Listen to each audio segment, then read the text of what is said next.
The geopolitical landscape before the Gulf War was a complex and interwoven tapestry of historical grievances, economic ambitions, ideological divides, and shifting alliances that had been developing for decades across the Middle East and beyond, creating a volatile environment in which a spark could easily ignite a regional conflagration. To understand the roots of the Gulf crisis, it is necessary to first look at the historical and political transformations that shaped the region in the 20th century, particularly in the aftermath of World War I, when the dissolution of the Ottoman Empire left a vacuum in the Arab world that was filled by European colonial mandates, redrawn borders, and new states whose boundaries often ignored ethnic, tribal, and sectarian realities. Britain and France, as the dominant colonial powers in the Middle East, imposed artificial state systems that often pitted rival groups against each other. And these decisions planted seeds of future instability. Iraq, for example, was stitched together from three former Ottoman provinces, Basra in the Shia south, Baghdad in the Sunni center, and Mosul in the Kurdish north, resulting in a country with deep internal divisions that would become a constant source of tension and political unrest. Kuwait, on the other hand, emerged as a British protectorate with its own ruling family, the Al Sabah dynasty, whose sovereignty was not universally accepted by its larger neighbor, Iraq, which would later claim that Kuwait was historically part of its territory, particularly the Basra Vilayet. The discovery of vast oil reserves in the Persian Gulf region in the early and mid-20th century transformed these relatively small and sparsely populated states into strategic economic hubs whose resources became the lifeblood of the global industrial economy. Oil not only brought immense wealth, but also drew intense foreign interest, especially from the United States, Britain, and later the Soviet Union, each of which sought to secure reliable access to energy supplies. This global dependency on Middle Eastern oil meant that the politics of the Gulf could never be purely local. Any disruption, whether due to war, revolution, or embargo, would send shockwaves across the world economy. By the 1970s, the Organization of the Petroleum Exporting Countries, OPEC, dominated by Arab producers, had gained the power to influence oil prices dramatically, as demonstrated during the 1973 oil embargo that followed the Arab-Israeli War, further cementing the Gulf region's centrality in international relations. Iraq's modern political trajectory was shaped by both its internal composition and external pressures. The overthrow of the Iraqi monarchy in the 1958 revolution brought to power a series of Republican governments, some of which leaned toward Arab nationalism and pan-Arab unity, inspired by leaders like Egypt's Gamal Abdel Nasser. This ideological current, combined with the strategic competition of the Cold War, made Iraq a significant player in the regional balance. In 1968, the Arab Socialist Ba'ath Party seized power in Baghdad, and within a decade, Saddam Hussein emerged as the country's dominant political figure. Charismatic, ruthless, and ambitious, Saddam envisioned Iraq not only as a regional leader but as the central power of the Arab world, capable of challenging both Western influence and rival Arab states. His authoritarian rule was characterized by a blend of modernization projects funded by oil revenues and brutal repression of political dissent, particularly among Shia clerics, Kurdish nationalists, and any perceived internal opponents. The 1979 Islamic Revolution in Iran dramatically altered the strategic calculus of the Middle East. The overthrow of the Shah, a key U.S. ally, and the rise of Ayatollah Ruhollah Khomeini's theocratic regime sent shockwaves across the region, particularly alarming conservative Sunni monarchies such as Saudi Arabia and Kuwait, who feared the spread of revolutionary Shia ideology to their own populations. For Iraq, the revolution presented both a threat and an opportunity. Saddam Hussein feared Khomeini's potential to inspire Iraq's Shia majority against his Sunni-dominated government, but he also saw Iran's post-revolutionary chaos and purges as a chance to assert Iraqi dominance in the Gulf and to settle long-standing territorial disputes, particularly over the Shatt al-Arab waterway, a crucial channel for oil exports. In 1980, Iraq launched a full-scale invasion of Iran, initiating the Iran-Iraq War, a brutal 8-year conflict that would devastate both nations. The Iran-Iraq War, 1980-1988, not only drained Iraq's financial reserves, but also reshaped the region's political alignments. Although Iraq was the aggressor, many Arab Gulf states, including Kuwait and Saudi Arabia, funneled billions of dollars in loans and aid to Baghdad, viewing Saddam as a bulwark against revolutionary Iran. The United States, officially neutral, tilted toward Iraq, providing intelligence and limited assistance, while also engaging in secret arms sales to Iran in what became the Iran-Contra scandal. The Soviet Union, too, supplied Iraq with weapons, reflecting the peculiar reality that both Cold War superpowers, for their own strategic reasons, preferred an Iraqi victory over Iran's triumph. By the war's end in 1988, Iraq was militarily exhausted but had the largest standing army in the Arab world, equipped with vast stockpiles of Soviet and Western weaponry, and Saddam was determined to rebuild his economy and assert his leadership in the post-war Gulf. However, Iraq's economic situation was dire. The war had cost an estimated $80 billion, much of it borrowed from Gulf states like Kuwait and Saudi Arabia. Oil prices had dropped sharply in the mid-1980s due to OPEC overproduction, slashing Iraq's revenue just when it needed funds to pay off debts and rebuild. Saddam accused Kuwait of exceeding its OPEC quota and deliberately driving down prices to weaken Iraq's economy. Moreover, Iraq claimed that Kuwait was engaging in slant drilling into the Rumaila oil field, a rich deposit that straddled their border. These disputes were layered on top of Iraq's long-standing claim that Kuwait was historically part of its territory, a claim rooted in the Ottoman administrative divisions before World War I and revived periodically in Iraqi nationalist rhetoric. Meanwhile, the global geopolitical climate was undergoing a transformation as the Cold War neared its end. The Soviet Union was in decline, and the United States was emerging as the unrivaled superpower. With increasing confidence in projecting military force abroad, the U.S. maintained close ties with Saudi Arabia and other Gulf monarchies, ensuring the security of oil flows through the Strait of Hormuz, a narrow choke point through which a significant percentage of the world's petroleum exports passed. The Carter Doctrine of 1980 had already declared that the U.S. would use military force if necessary to protect its interests in the Persian Gulf, a stance that gained renewed relevance as instability in the region threatened global energy supplies. By 1990, Iraq's mounting grievances toward Kuwait were intertwined with Saddam Hussein's perception of himself as the leader of a strong, victorious Iraq that deserved to dictate the terms of Gulf politics. He believed that Kuwait's refusal to forgive Iraq's war debts or curb oil production was an act of betrayal, especially after Iraq had protected the smaller Gulf states from Iranian expansionism during the war. Saddam's regime began escalating its rhetoric, warning Kuwait against continuing its oil policies and hinting at the possibility of military action. Diplomatic efforts by Arab mediators and the Arab League failed to resolve the tensions, partly because Saddam underestimated the likelihood of a strong international response, and partly because Kuwait trusted in its security ties with Western powers. Thus, on the eve of the Gulf War, the geopolitical landscape was marked by overlapping tensions: Iraq's economic desperation and military strength, Kuwait's strategic vulnerability, the Arab world's post-Iran-Iraq war disunity, the West's dependence on Gulf oil, and the new strategic realities of the post-Cold War era. The regional order was fragile, and the web of historical disputes, economic rivalries, and shifting alliances meant that a bold move by one actor, particularly a leader as calculating and risk-prone as Saddam Hussein, could rapidly transform the balance of power.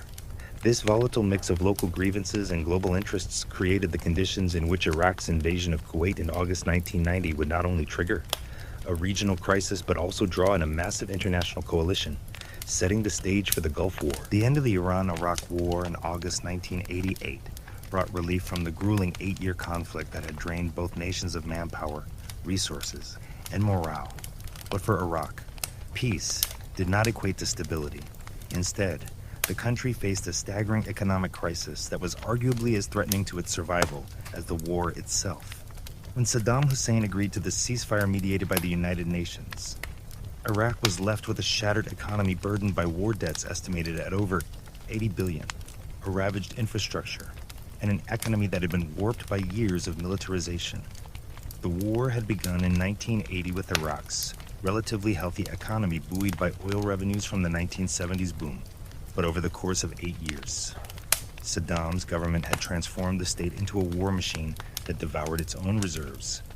Iraq had borrowed heavily, particularly from its Arab neighbors like Saudi Arabia, Kuwait, and the United Arab Emirates, who had financed Baghdad's war effort against Iran in the belief that Saddam's victory would serve as a bulwark against the spread of Iran's revolutionary Shia ideology. By the war's end, however, Iraq not only owed these nations tens of billions of dollars, but also found itself unable or unwilling to repay them, sowing the seeds of diplomatic tension that would grow into a crisis just 2 years later. Iraq's oil sector, the engine of its economy, was in a precarious state. During the war, Iranian attacks on oil tankers in the Persian Gulf and missile strikes on Iraqi oil facilities had drastically reduced Baghdad's capacity to export petroleum.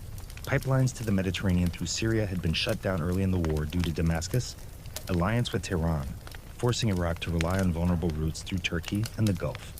By 1988, production had improved slightly, but it was still far below pre-war levels, and prices on the global oil market had fallen compared to the highs of the 1970s. The sharp decline in oil prices in the mid-1980s from over 30 a barrel to under 15 meant that even if Iraq could pump and export more oil, its revenues were insufficient to cover the enormous costs of reconstruction, military maintenance, and debt servicing. Saddam Hussein's regime had expected that victory over Iran would bring Arab oil monarchies rushing in with grants and aid to reward Iraq for its sacrifice in containing Iran. But instead, those states began pressing for repayment. Kuwait, in particular, took a firm line, insisting that Iraq honor its obligations despite Saddam's appeals for debt forgiveness. This stance would later be portrayed by Saddam as betrayal, feeding into his growing resentment toward Kuwait's policies. The scale of Iraq's economic damage was immense. The war had cost Baghdad an estimated $450 billion in lost oil revenues, destroyed infrastructure, and military expenditures. Large sections of the country's transportation network, including bridges, roads, and railways, were in disrepair due to neglect and targeted Iranian strikes. Ports like Basra were heavily damaged, littered with wreckage from naval skirmishes. Agricultural production had collapsed, partly because so much manpower had been conscripted into the military and partly because combat had ravaged fertile areas along the Iran-Iraq border. Iraq's manufacturing sector, which had been modest but growing in the 1970s, was redirected almost entirely toward military production during the war, leaving little in the way of civilian industry to spur post-war recovery. In short, Iraq emerged from the conflict as a militarized, debt-ridden state with a fragile economic base, dependent almost entirely on oil revenues to function. The social consequences of the war compounded the economic strain. Hundreds of thousands of Iraqi soldiers had been killed or wounded, and millions more had been mobilized in some form, creating a society that had been under martial discipline for nearly a decade. The state had cultivated a narrative of sacrifice and heroism to maintain morale during the war, but in peacetime, that narrative began to clash with the grim reality of shortages, unemployment, and inflation. The government continued to spend heavily on the military, not only because of lingering tensions with Iran, but also to maintain internal control. Saddam Hussein feared domestic unrest if demobilized soldiers returned home without jobs, so he kept them on the payroll or redeployed them into security forces, further straining the budget. The debt question was at the heart of Iraq's post-war economic crisis. The largest creditors, Saudi Arabia, Kuwait, and the UAE, had collectively lent Iraq over $40 billion during the war. Saddam argued that these sums should be treated as grants rather than loans, since Iraq had fought on behalf of the Arab world. He also accused Kuwait and others of profiting from Iraq's hardship by increasing their own oil production beyond OPEC quotas, thereby driving down prices and depriving Baghdad of badly needed revenue. In Saddam's view, this overproduction was not merely an economic slight, but a strategic attack on Iraq's recovery, and his rhetoric toward Kuwait in particular became increasingly hostile by the end of 1989. At the same time, Iraq still owed billions more to non-Arab lenders, including the Soviet Union, which had supplied weapons during the war. Servicing these debts required either massive new loans or a surge in oil income, neither of which materialized in the immediate post-war years. Inflation began to erode the living standards of ordinary Iraqis. With the dinar weakening and food prices climbing, the government was forced to maintain subsidies on basic goods. But these measures only added to the budget deficit. Corruption, already endemic during the war years, worsened as officials and party elites enriched themselves through smuggling and black market deals. Reconstruction projects were often mismanaged or stalled for lack of funds. The once impressive social welfare programs of the 1970s, which had provided Iraqis with free education, healthcare, and housing, suffered deep cutbacks. This was a bitter blow for a population that had grown accustomed to state generosity in the oil boom era. Foreign investment was almost non-existent. The war had left Iraq politically isolated from much of the West, and potential investors were wary of the regime's authoritarianism and its ongoing military focus. Even within the Arab world, Saddam's relations were fraying. While Egypt sought to normalize ties and Jordan remained a loyal ally, the Gulf monarchies regarded Iraq with growing suspicion. They feared Saddam's army, still one of the largest in the region, and resented his demands for financial aid. Kuwait, in particular, became a flashpoint. In addition to the debt dispute, Iraq revived old territorial claims over Kuwait, which had been partially resolved in earlier decades but never fully abandoned. Saddam began to hint, both publicly and privately, that Kuwait's refusal to grant economic concessions could have consequences. Iraq's leadership faced an impossible balancing act. On one hand, the regime needed to maintain military readiness in case of renewed hostilities with Iran, especially as the two sides had not signed a formal peace treaty. On the other, the cost of sustaining such a large armed force was eating up resources that could have gone to reconstruction and debt repayment. Saddam chose to prioritize the military, reasoning that power and deterrence were more important than economic reform. This decision would later prove catastrophic, as it left Iraq without the means to weather future financial shocks. By 1990, the situation had reached a breaking point. Oil prices remained depressed, debt repayment demands were intensifying, and Iraq's foreign reserves were dwindling. The regime faced a stark choice: drastically cut military spending and open the economy, thereby weakening its grip on power, or find an external solution to the economic crisis. Saddam increasingly leaned toward the latter, convinced that Iraq's economic problems could be solved through coercion or even conquest. His growing fixation on Kuwait as both an economic rival and a political adversary was rooted in these post-war struggles. The narrative he began to construct of a heroic Iraq betrayed by greedy neighbors would become the justification for his most disastrous gamble. In the end, Iraq's economic struggle after the Iran-Iraq War was not merely a matter of empty coffers and unpaid bills. It was a complex web of debts, oil market dynamics, political grievances, and strategic miscalculations. The combination of an exhausted economy, uncompromising creditors, and an authoritarian leadership unwilling to compromise created a volatile situation. Rather than seek integration into the global economy or negotiate genuine debt relief, Saddam chose a path of confrontation that would, within 2 years, plunge Iraq into yet another devastating conflict, this time against a global coalition in the Gulf War. The seeds of that crisis were sown in the barren economic landscape of the late 1980s, where the echoes of the Iran-Iraq War still shaped every decision in Baghdad. In the years following the end of the Iran-Iraq War in August 1988, Iraq emerged from 8 years of exhausting conflict, battered economically, socially, and militarily. Although Saddam Hussein's regime proclaimed victory and portrayed the war as a heroic stand against revolutionary Iran, the reality was far more grim. The war had drained the nation's coffers, left hundreds of thousands dead or wounded, and destroyed much of the infrastructure and economic base that Iraq had painstakingly built in the previous decades. Against this backdrop of post-war exhaustion, Iraq began to turn its gaze toward its smaller but oil-rich neighbor, Kuwait. The seeds of the eventual Gulf War were planted not in sudden hostility, but in a gradual buildup of tensions fueled by deep economic grievances, historical disputes, and Saddam Hussein's growing sense that Iraq was entitled both strategically and historically to exert dominance over Kuwait. The period from 1988 to mid-1990 witnessed a steady escalation of accusations, demands, and diplomatic sparring that would ultimately spiral into one of the most significant geopolitical crises of the late 20th century. Iraq's economic struggles were the immediate catalyst for its friction with Kuwait. The war with Iran had cost Iraq an estimated $80 billion, much of it borrowed from neighboring Arab states, most notably Saudi Arabia and Kuwait. During the conflict, Saddam had cultivated the image of Iraq as the Eastern Gate, defending the Arab world from Iranian expansionism, a narrative that persuaded Gulf monarchies to lend vast sums of money to Baghdad. Kuwait alone had extended loans totaling somewhere between 10 and 15 billion, with the implicit understanding, at least from Iraq's perspective, that these were not mere financial transactions but contributions to a collective Arab defense effort. However, in the post-war period, Kuwait expected repayment and showed little inclination to forgive the debt outright. This infuriated Saddam, who felt betrayed by what he saw as the ingratitude of a country that owed its very security to Iraqi sacrifices. The debt question was exacerbated by the global oil markets, fluctuations in the late 1980s.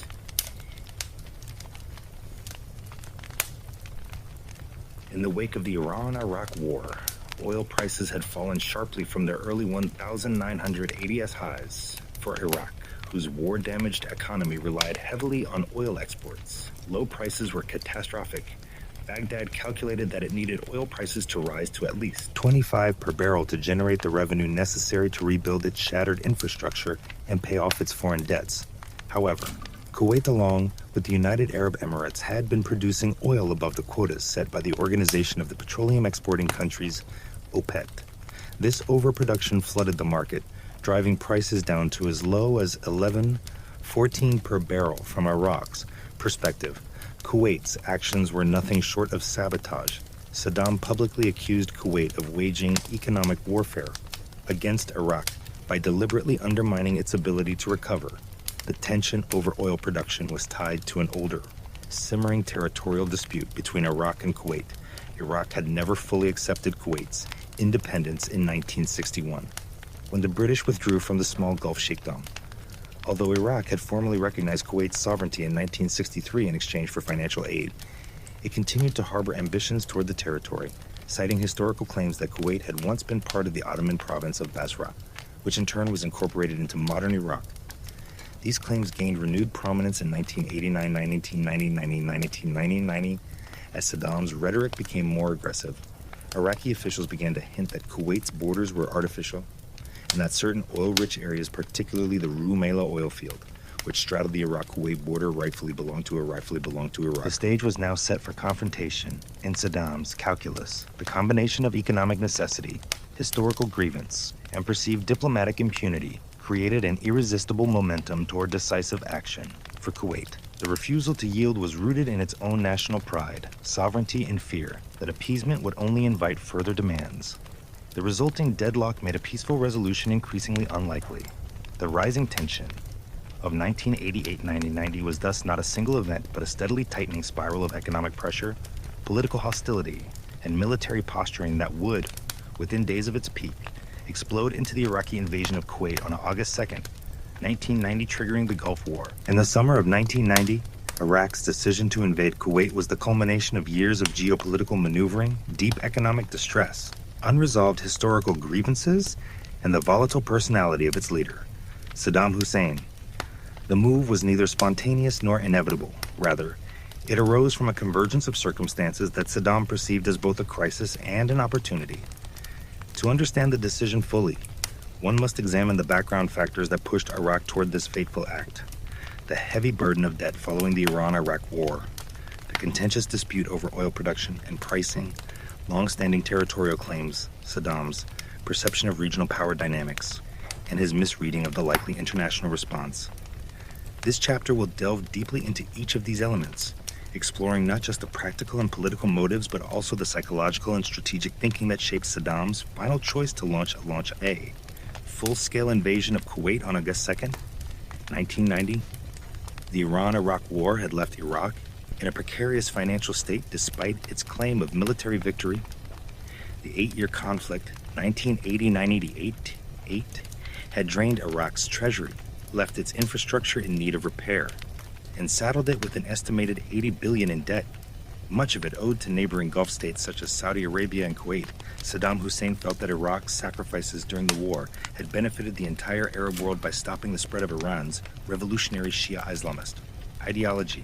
In his view, the war had prevented Iran from destabilizing the Gulf monarchies and protected the oil-rich region from falling under Tehran's influence.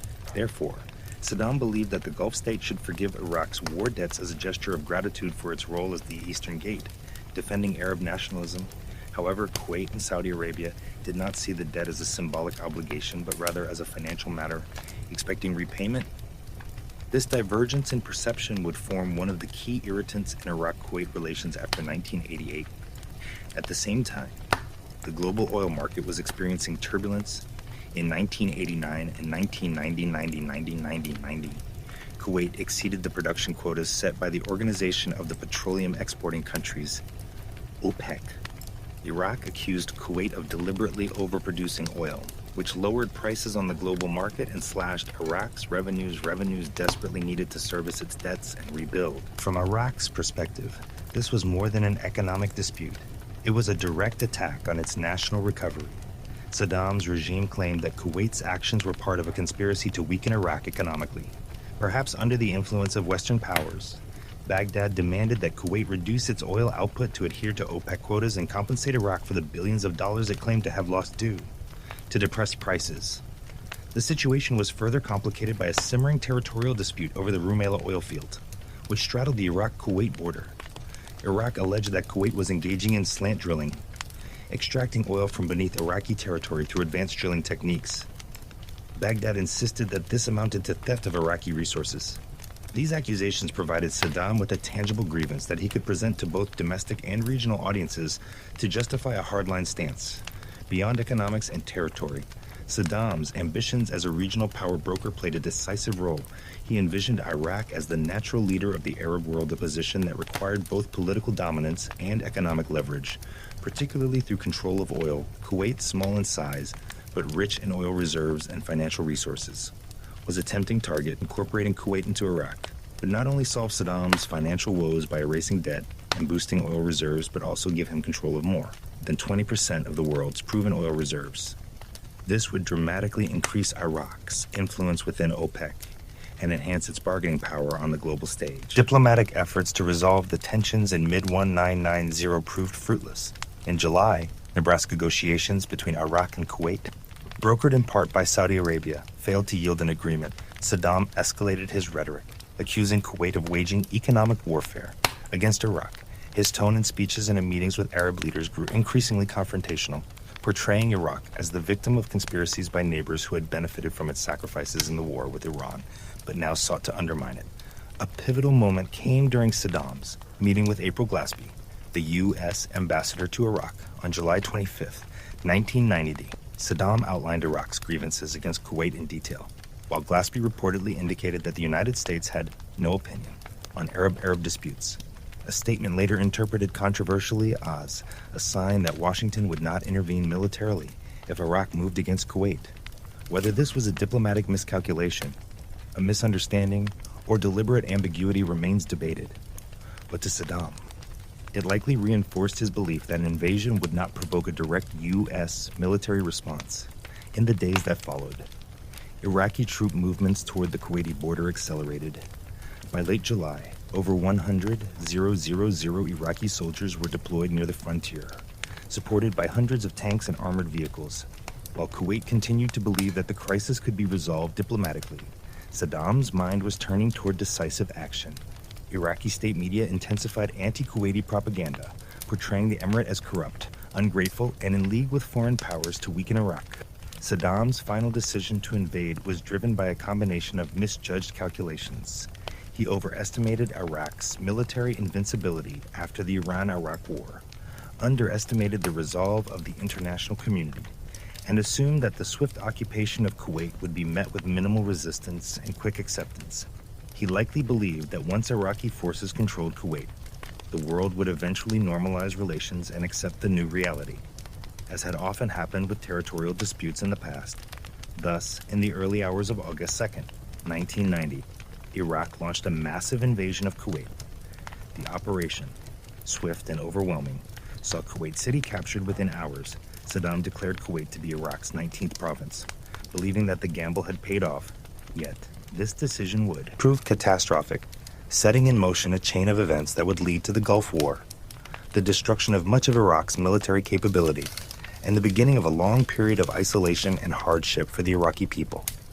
The decision to invade was not a singular moment of madness, but the endpoint of a logical, if deeply flawed, chain of reasoning shaped by economic desperation, nationalist ambition, personal hubris, and misreading of international politics. Saddam's choice would alter the trajectory of the Middle East for decades, drawing global attention and military power into the region in ways unseen since the colonial era. The invasion of Kuwait on August 2nd, 1990, marked one of the most dramatic and consequential turning points in the modern history of the Middle East, igniting a chain of events that would lead to the Gulf War. At dawn, Iraqi forces under the command of President Saddam Hussein launched a rapid and overwhelming military assault on the small, but strategically and economically. vital nation of Kuwait. The operation was swift, meticulously coordinated, and overwhelming in its scale compared to Kuwait's modest defense capabilities. Iraqi armored divisions, backed by elite Republican Guard units, crossed the border in the early hours, supported by artillery barrages, helicopter gunships, and airstrikes targeting Kuwaiti military installations, communication centers, and government buildings. Within just a few hours, Kuwait's small defense forces, though spirited in their resistance, were outmatched both in numbers and in firepower. Many Kuwaiti soldiers fought valiantly, particularly in locations such as the Al-Jarrah defensive line, but the sheer momentum of Iraq's offensive left them with little chance of holding the capital. By mid-morning, Iraqi troops had entered Kuwait City, securing key infrastructure, seizing the royal palace, and forcing the Kuwaiti ruling family, including Emir Sheikh Jaber al-Ahmad al-Sabah, to flee into exile in Saudi Arabia.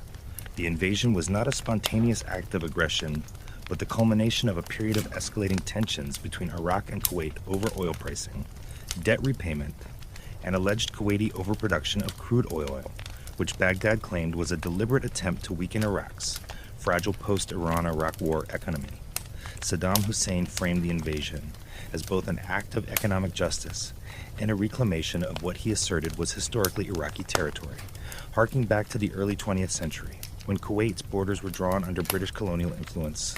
In his rhetoric, Saddam sought to cast the move as a liberation rather than an occupation, portraying himself as the champion of Arab nationalism resisting Western interference. However, this narrative failed to mask the stark reality: Iraq's occupation was a direct violation of Kuwait's sovereignty and a breach of international law. The Iraqi leadership moved quickly to consolidate control, replacing Kuwait's government institutions with Iraqi administrators, imposing military rule, and installing a puppet regime that declared the annexation of Kuwait as Iraq's 19th province on the ground. The occupation had an immediate and chilling impact on Kuwaiti society. Iraqi troops conducted mass arrests of individuals suspected of resisting the occupation, and reports soon emerged of human rights abuses, including executions, torture, and the looting of businesses and homes. Banks were emptied, museums and cultural institutions were stripped of valuable artifacts, and oil facilities were placed under Iraqi control, giving Baghdad command over approximately 20% of the world's proven oil reserves. Kuwaiti civilians, shocked by the sudden loss of their nation's independence, either fled to neighboring countries or began to organize underground resistance movements. Small groups of Kuwaiti patriots, operating covertly, carried out acts of sabotage against Iraqi forces, gathering intelligence for the coalition that would later form to oppose the invasion. Despite the risks, these resistance networks played a critical role in maintaining national morale and challenging Iraqi authority. Even as the occupation tightened, internationally, the invasion was met with swift condemnation. Within hours, the United Nations Security Council convened an emergency session and passed Resolution 660, demanding Iraq's immediate withdrawal from Kuwait. The Arab League was thrown into crisis, as some member states, particularly Saudi Arabia, Egypt, and Syria, viewed Saddam's actions as a direct threat to regional stability, while a few others hesitated, wary of Western military involvement in Arab affairs. The United States, under President George H.W. Bush, recognized the invasion as a destabilizing move with potentially catastrophic consequences for the global oil market and for the post-Cold War international order. Bush quickly declared that the aggression would not stand and began organizing a broad international coalition to pressure Iraq into retreat, setting the stage for what would become Operation Desert Shield. The speed and decisiveness of Iraq's military success in the initial invasion were matched only by the equally rapid diplomatic and military mobilization. Against it, Saddam Hussein had miscalculated in believing that the international community, fractured in the wake of the Cold War and often divided over Middle Eastern politics, would not unite against him. Instead, the invasion of Kuwait served as a rallying point for an unprecedented coalition of nations, including both Western powers and Arab states, determined to reverse the annexation by force if necessary, as Iraqi forces dug in to defend their newly claimed territory, and as the Kuwaiti government in exile pleaded for international intervention. The stage was set for a confrontation that would reshape the political map of the Gulf region and leave an enduring legacy on global geopolitics. Diplomats at the United Nations to craft a collective response. This emerging U.S. Soviet alignment was a crucial factor that allowed the Security Council to act decisively without the familiar paralysis of veto-based deadlock. The broader geopolitical significance of this moment was not lost on observers. For the first time since the founding of the UN in 1945, The Council's most powerful members were in broad agreement about confronting a major act of aggression. Within hours of the invasion, the United Nations Security Council convened in an emergency session on August 2nd, 1990, the same day Iraqi tanks rolled into Kuwait. The Council adopted Resolution 660, demanding Iraq's immediate and unconditional withdrawal. The resolution was passed with 14 votes in favor and only Yemen abstaining, signaling overwhelming global condemnation. This was just the first in a rapid sequence of resolutions that would escalate from diplomatic pressure to the authorization of force over the following months. The speed and clarity of the Security Council's actions were extraordinary compared to previous conflicts, underscoring the gravity of the situation and the unity among major powers. In the Arab world, the reaction was more complex. The Arab League faced one of the most severe tests in its history. Some member states, particularly Egypt under President Hosni Mubarak and Saudi Arabia, saw Iraq's invasion as a direct violation of Arab solidarity and sovereignty. Mubarak, in particular, worked tirelessly to mediate in the initial days, shuttling between Baghdad and other capitals to seek a negotiated withdrawal. However, other Arab states such as Jordan, Yemen, and the Palestine Liberation Organization (APL) adopted a more sympathetic or at least non-confrontational stance toward Iraq, driven by a combination of political alliances, economic dependence, and popular sentiment in their streets. This division within the Arab League was mirrored by public opinion across the region, where many ordinary Arabs, though disapproving of the invasion, viewed Saddam Hussein as a defiant figure challenging Western dominance in the Middle East. International outrage quickly translated into concrete economic measures. Within days, the United States and its allies began freezing Iraqi and Kuwaiti assets under Baghdad's control, halting all trade with Iraq, and imposing unilateral sanctions. Japan, which imported significant amounts of oil from the Gulf, took the unprecedented step of joining these sanctions despite its post-war pacifist constitution. The EC followed suit, implementing a complete trade embargo. On August 6th, the UN Security Council adopted Resolution 661, which imposed comprehensive economic sanctions on Iraq, prohibiting all imports and exports except for medical supplies and, in humanitarian cases, foodstuffs. This resolution was binding on all UN member states, marking a rare instance where the Council moved beyond condemnation to enforce mandatory measures under Chapter 7 of the UN Charter. The sanctions were intended to pressure Saddam Hussein into withdrawing from Kuwait without the need for military confrontation. However, Iraqi leadership dismissed these moves as tools of Western imperialism. Saddam calculated that the world's dependence on Gulf oil, combined with divisions among Arab states and the potential reluctance of the Soviet Union to fully align with Washington, would limit the effectiveness of the embargo and eventually force a diplomatic compromise favorable to Baghdad. This miscalculation would become one of the defining errors of his regime during the crisis. As August progressed, the tone of the international response grew more determined. The United States began deploying troops to Saudi Arabia under Operation Desert Shield to deter further Iraqi advances. This move, announced on August 7th, was undertaken at the request of King Fahd of Saudi Arabia, who feared that his kingdom could be the next target. The arrival of U.S. forces in the Arabian Peninsula was historically significant, marking the first time American combat troops were stationed in large numbers on Saudi soil. The deployment was soon joined by forces from Britain, France, Canada, Australia, and other allies, signaling the emergence of a broad coalition. At the United Nations, diplomatic activity intensified. Resolutions continued to pile up, each tightening the noose around Iraq. Resolution 662, August 9th, declared Iraq's annexation of Kuwait null and void and demanded that no member state recognize it. Resolution 664, August 18th, demanded the release of foreign nationals trapped in Iraq and Kuwait, many of whom were effectively being used as human shields by Saddam regime. These measures were complemented by naval blockades enforced in the Gulf to intercept ships violating sanctions, with multinational naval forces patrolling the region. In capitals around the world, the outrage at Iraq's defiance of the UN's demands was amplified by media coverage of the invasion's aftermath. The plight of Kuwaiti civilians under occupation, reports of looting, human rights abuses, and the systematic dismantling of Kuwait's economy. Western governments leveraged these reports to rally public opinion behind stronger measures. In Washington, President Bush began articulating a doctrine that linked Iraq's aggression to the need for a new world order in which international law would be respected and collective security upheld.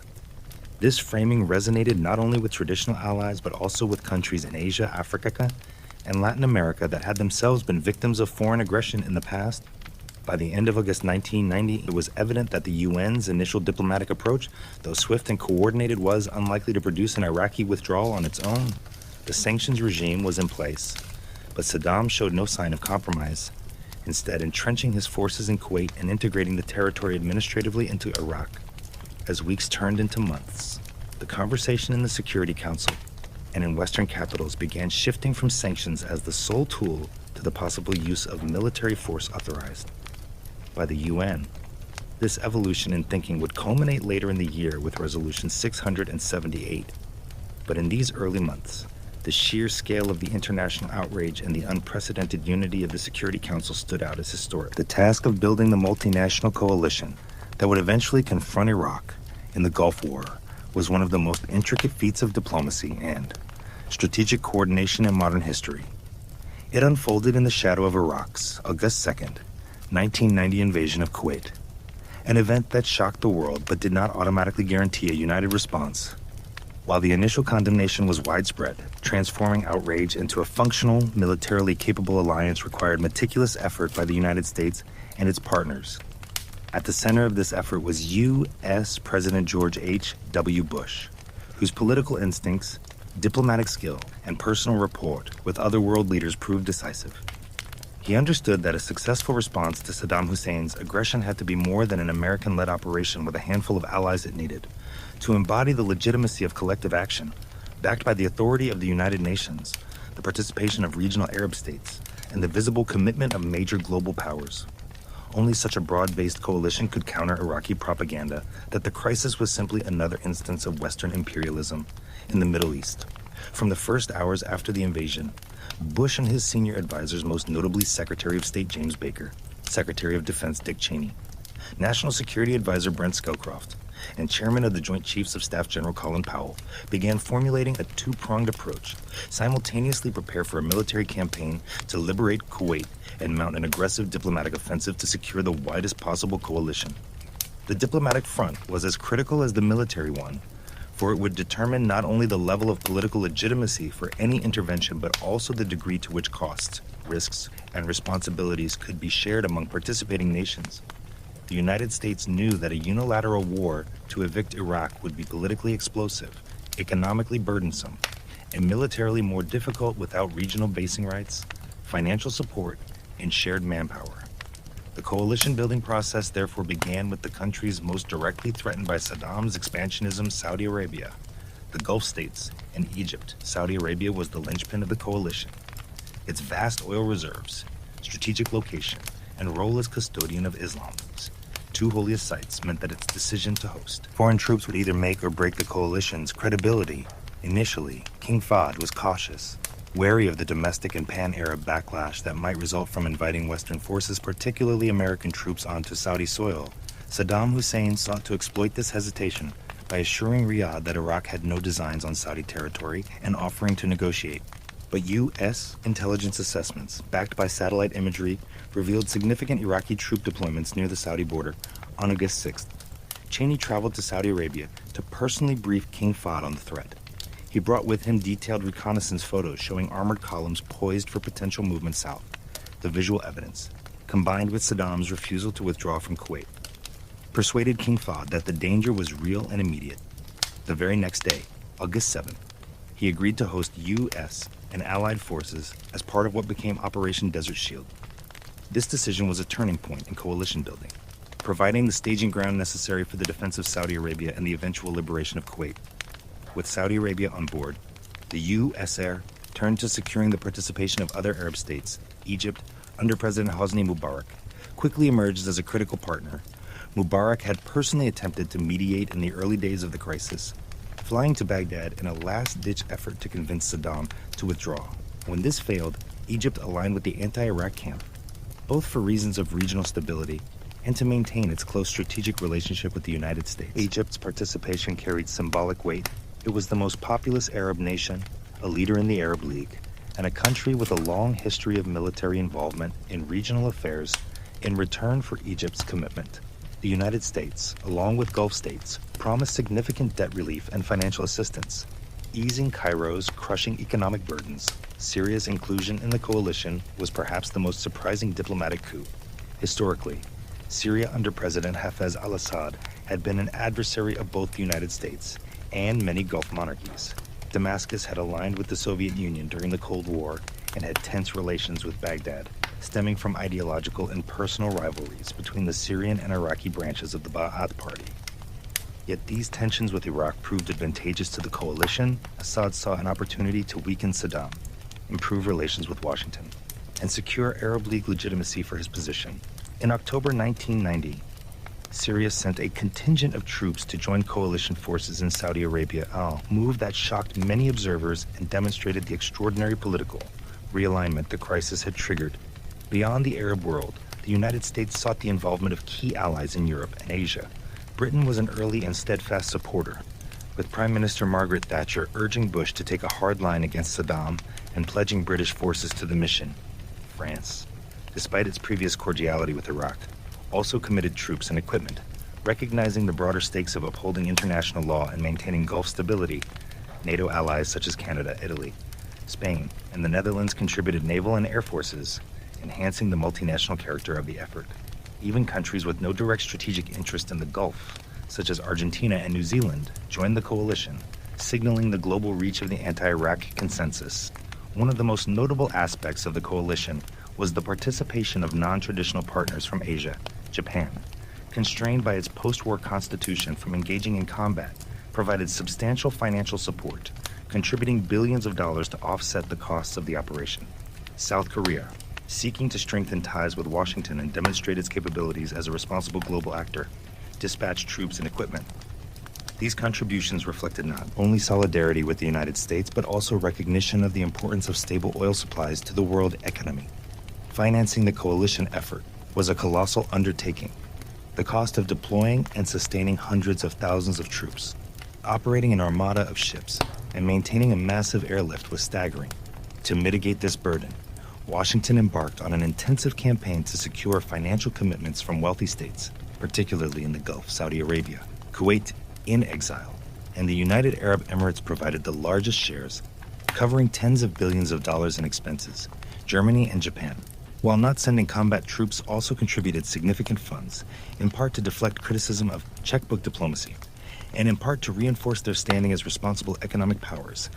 By the time the war began, the United States had managed to offset the vast majority of its direct costs through these contributions, an achievement unparalleled in the history of modern warfare. Diplomatically, coalition building was anchored in the framework of the United Nations. The Security Council, freed from Cold War paralysis, became the arena where the legal and moral legitimacy of the coalition was established. Through a series of resolutions, beginning with Resolution 660 condemning the invasion, followed by Resolution 661 imposing sanctions, and culminating in Resolution 678 authorizing the use of all necessary means.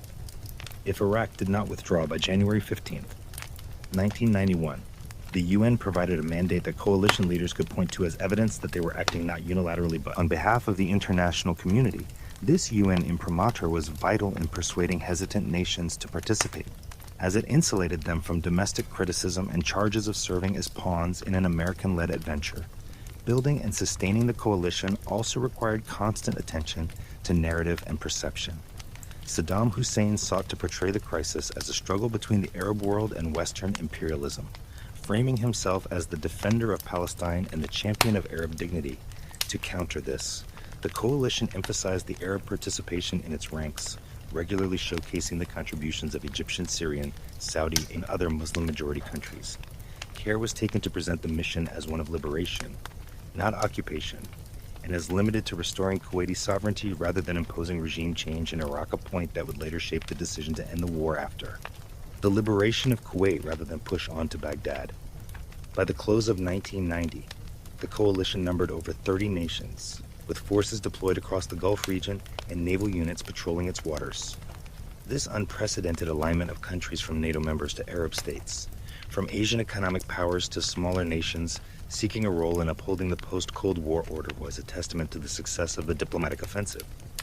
It also reflected a convergence of interests: the defense of international law, the protection of oil supplies, the deterrence of further aggression, and, for some participants, the opportunity to strengthen ties with Washington or secure economic and political concessions. The coalition's formation was not without its strains. Differences persisted over strategy, rules of engagement, and the ultimate objectives of the campaign. Some Arab states were deeply uncomfortable with the scale of Western military presence on their soil.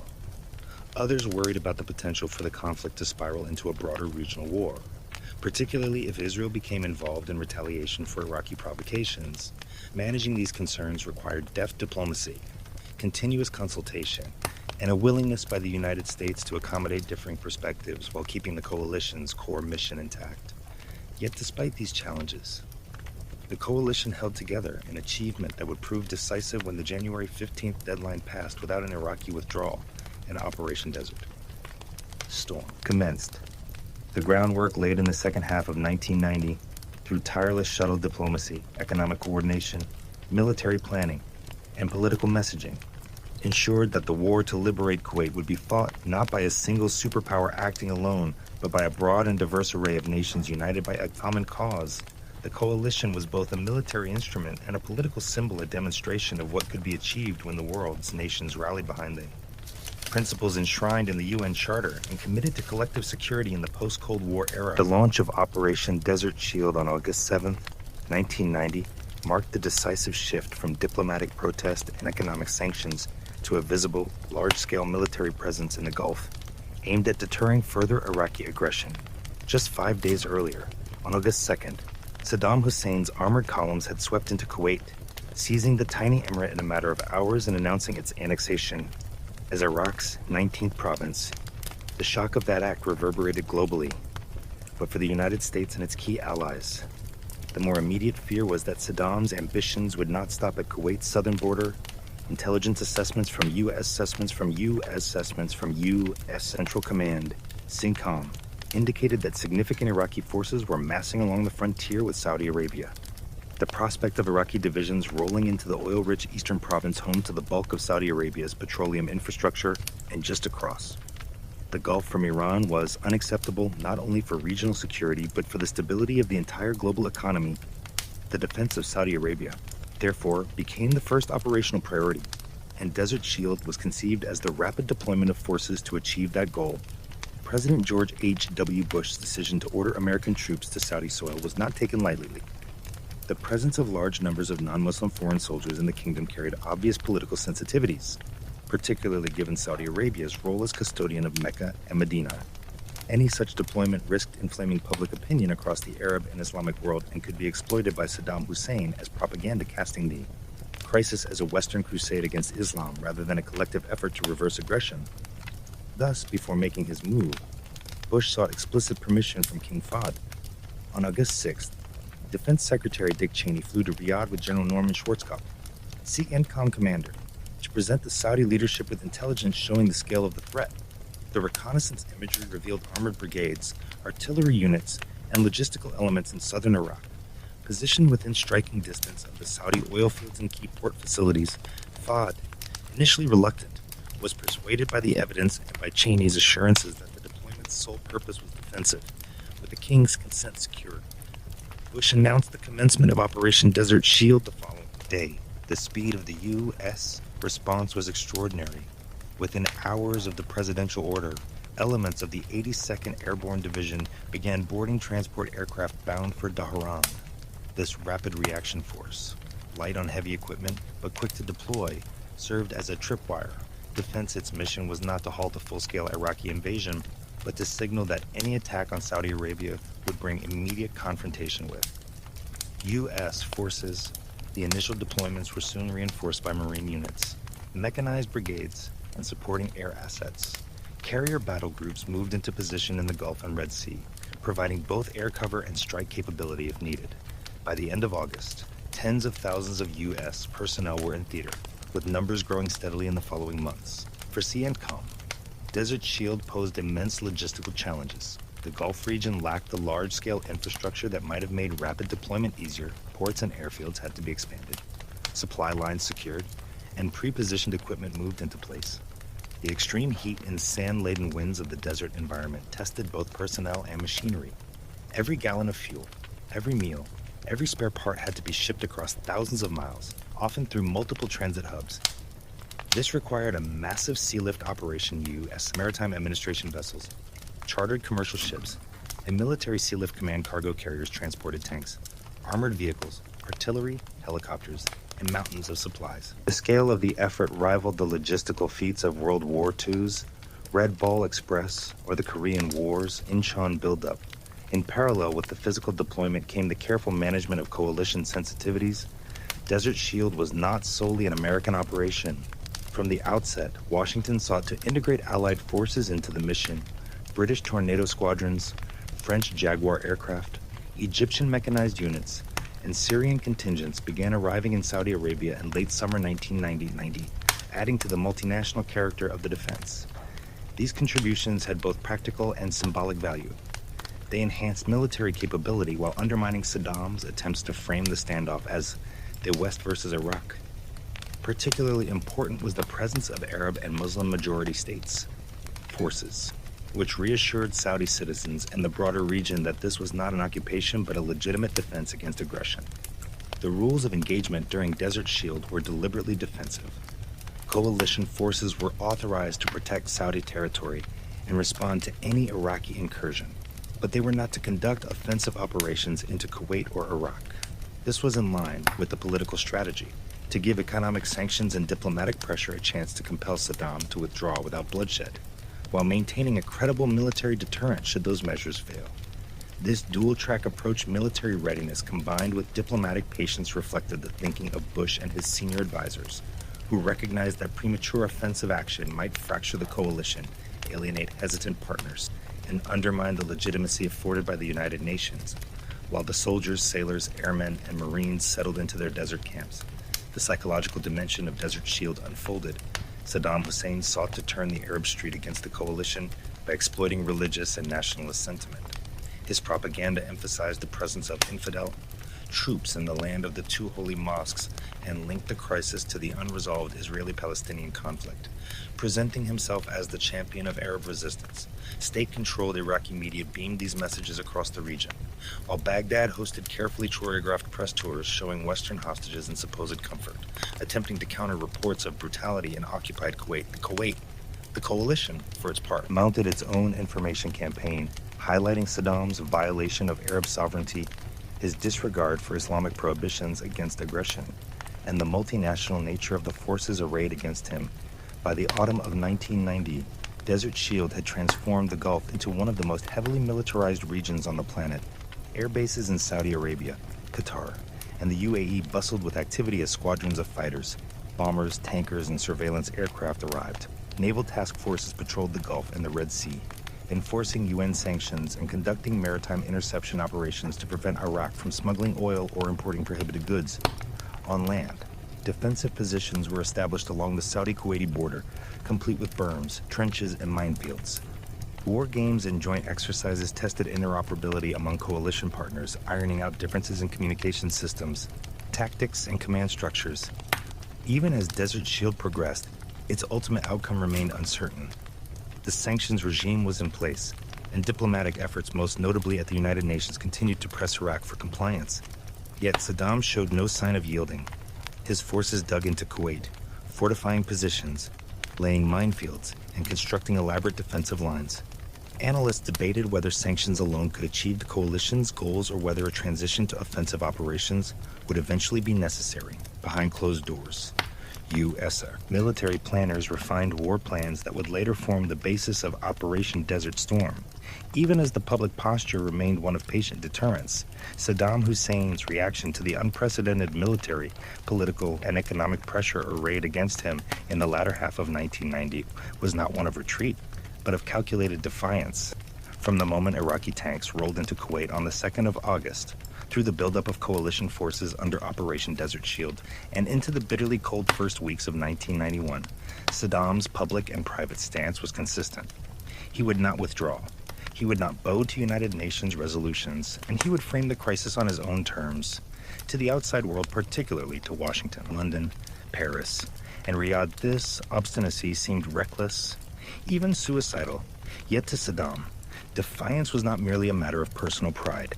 It was a deliberate political strategy rooted in his understanding of Arab politics, his reading of history, and his faith in the power of intimidation, propaganda, and endurance. In the early weeks after the invasion, Saddam's rhetoric became more bombastic, calculated to galvanize support at home and in sympathetic quarters of the Arab and Islamic world. He wrapped himself in the mantle of anti-imperialism, portraying Iraq not as an aggressor but as the vanguard of resistance against Western domination. He seized on the deep well of resentment toward the United States and its allies over decades of perceived meddling in the Middle East. From the creation of Israel in 1948 to the 1982 invasion of Lebanon and the ongoing plight of the Palestinians, in speech after speech broadcast across the region, Saddam linked his occupation of Kuwait to the broader struggle for Arab dignity and independence. Accusing the Gulf monarchies of being puppets of the West and accusing Washington of plotting to control Arab oil, this was not mere posturing for foreign audiences. It was also aimed at cementing domestic loyalty. Saddam understood that in a tightly controlled state like Iraq, the survival of the regime depended on projecting an image of strength and inevitability. To admit weakness, to hint at compromise, would be to invite doubt among his inner circle and erode the climate of fear and respect that kept him in power. The Revolutionary Command Council, the Ba'ath Party elite, the military high command all had been shaped by decades of purges, rewards, and punishments. Loyalty was maintained not only by shared ideology, but by the belief that Saddam could withstand any challenge, whether from Iran, the Kurds, the Americans, or the United Nations. The defiance was institutional as well as personal, even as the United Nations passed resolution after resolution demanding withdrawal from Kuwait. Baghdad issued its own counter-resolutions and staged elaborate rallies in support of Iraq's 19th province. Ministries churned out propaganda posters showing Saddam as a modern-day Saladin. Defending the Arab nation from crusaders, state-controlled newspapers carried editorials denouncing the illegal UN sanctions as an economic siege against the Iraqi people. Television broadcasts interspersed images of military parades with footage of destroyed Palestinian homes in the occupied territories, reinforcing Saddam's claim that the West's true agenda was to protect Israel and suppress Arab resistance. His defiance was also expressed through calculated provocations. In late August 1990, Iraqi security forces began rounding up hundreds of foreign nationals, Western expatriates, oil workers, diplomats, families, trapping them in Kuwait and Iraq. They were dispersed across military and strategic sites, effectively used as human shields. This tactic was intended to deter coalition airstrikes, to inflame public opinion in the hostages' home countries, and to demonstrate Saddam's willingness to ignore international norms. When foreign leaders pleaded for their release, Saddam staged televised meetings with small groups of hostages, sometimes patting children on the head in an attempt to present himself as magnanimous. The imagery was jarring, a dictator flanked by frightened civilians, smiling for the cameras as if hosting honored guests. Militarily, Saddam ordered the fortification of Kuwait and the Iraqi-Saudi border with a scale and intensity that stunned coalition planners. Engineers constructed multiple defensive belts, trenches filled with oil that could be set ablaze, deep minefields, anti-tank ditches, and earthen berms stretching for miles. Artillery pieces were dug in, camouflaged against satellite reconnaissance, while Scud missile launchers were dispersed to threaten both coalition forces and Israel. The message was unmistakable if the coalition came. They would pay in blood for every inch of Kuwaiti sand.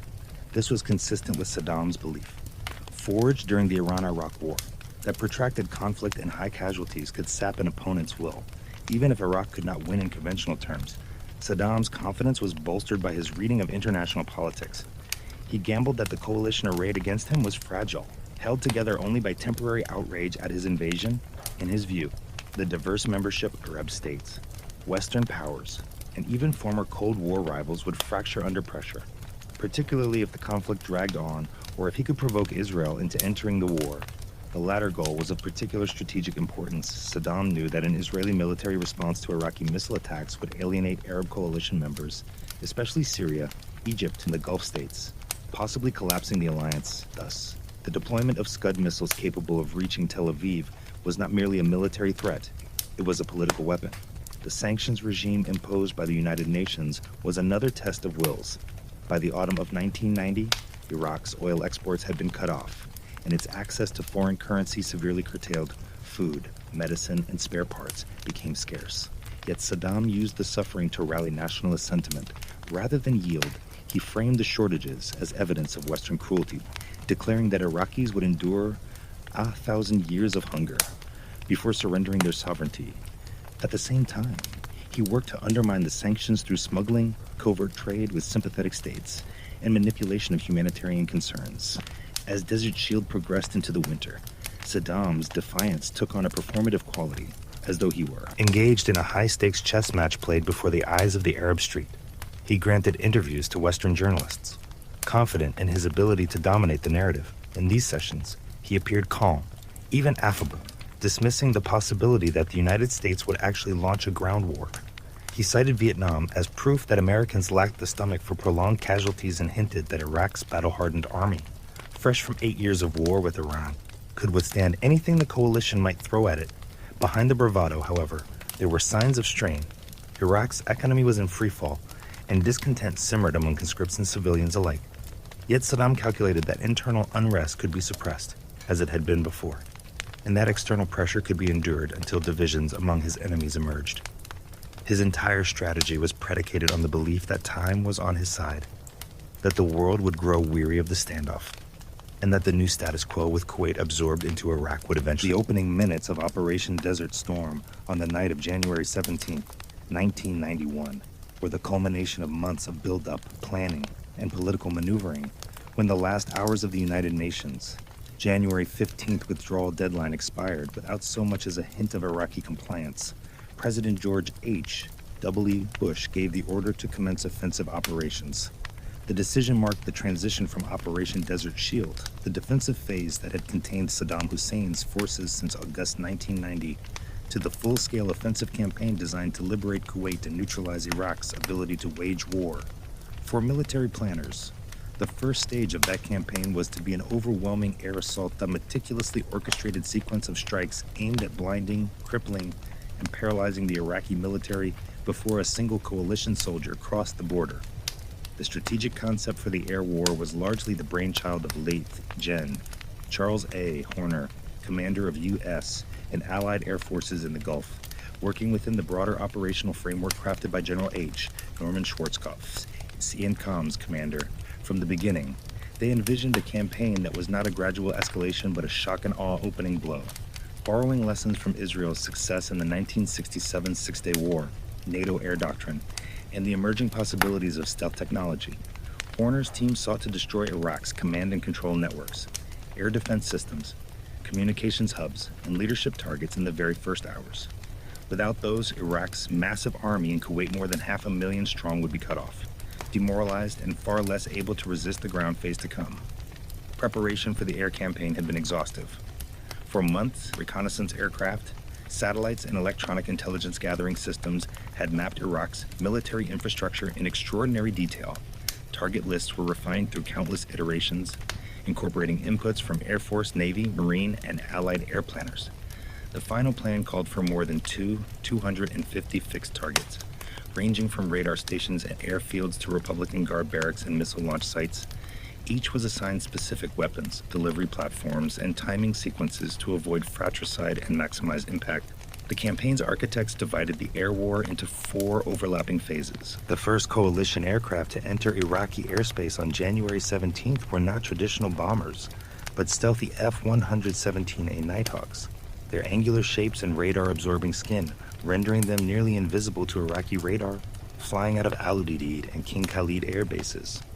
They slipped undetected over the border to strike Baghdad's central communications centers, power stations, and air defense command nodes.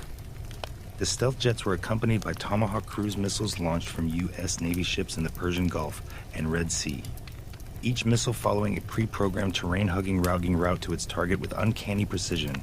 Within minutes, Baghdad's electrical grid flickered and died, radar screens went blank, and the city's anti-aircraft guns began firing wildly into the darkened sky, searching for attackers they could not see. This opening wave was followed by the roar of 15 E-Strike Eagles, Tornado GRGR, 1S from the Royal Air Force, and U.S. Navy A-6 Intruders, each assigned to destroy airfields, hardened aircraft shelters, and runways across Iraq and Kuwait. Coalition planners knew that Iraq possessed one of the largest integrated air defense networks outside the Soviet Union, with hundreds of SAM batteries, thousands of anti-aircraft guns, and a fleet of advanced Soviet-built MiG-29 and Mirage F-1 fighters. The key was to dismantle that system before it could coordinate an effective defense. Specialized aircraft such as the U.S. Air Force F-4G Wild Weasels and Navy EA-6B Prowlers flooded the skies with radar jamming signals and homed in on enemy emitters with deadly AGM-88 harm missiles, silencing Iraqi radars one by one. From the first hours, the psychological impact of the campaign was profound. For Baghdad's residents, the night sky was lit with tracers. The ground shook with distant detonations, and the sound of supersonic jets echoed over the rooftops. For Iraqi military units in the field, communications became sporadic or ceased entirely. Supply convoys were cut off, and air cover evaporated. Yet for Saddam Hussein, these were not signs of impending defeat, at least not publicly. His state-controlled television broadcast images of him walking through the streets of Baghdad in military uniform. Defiant in the face of American aggression, he promised the mother of all battles, insisting that Iraq's forces would withstand whatever the coalition threw at them. The scale of coalition air operations was unprecedented. On the first night alone, more than 1,000 sorties were flown, a tempo that would be sustained and even increased over the following weeks. By dawn on January 17th, coalition aircraft had struck targets across Iraq's breadth from the northern oil facilities at Kirkuk to the southern troop concentrations in Kuwait. The coalition's advantage in technology, training, and coordination quickly became apparent. Precision-guided munitions allowed key targets to be destroyed with minimal collateral damage, while real-time intelligence updates from E-3AWX aircraft kept commanders aware of every shift in the aerial battlespace. While the air war's initial focus was on strategic targets, its scope rapidly expanded. Bridges and rail lines connecting Iraq to Kuwait were bombed to prevent resupply of frontline troops. Ammunition depots and petroleum storage facilities were destroyed, further degrading Iraqi operational capacity. The coalition also made a concerted effort to hunt down Iraq's mobile Scud missile launchers, whose sporadic attacks on Israel and Saudi Arabia threatened to fracture the coalition politically. This Scud hunt became one of the most frustrating tasks of the campaign, as the launchers were highly mobile, well camouflaged, and often fired at night before quickly disappearing into pre-prepared hiding spots. As the days passed, the cumulative effects of the air campaign became clear. Iraq's Air Force, despite its size, rarely challenged the coalition after the first few days, with many aircraft fleeing to Iran to avoid destruction. The once formidable air defense network lay in ruins, power generation was crippled, and Iraqi troop morale began to erode. Coalition losses, while not insignificant, were far lower than planners had feared, thanks in large part to the suppression of enemy air defenses and the overwhelming superiority of coalition pilots in air-to-air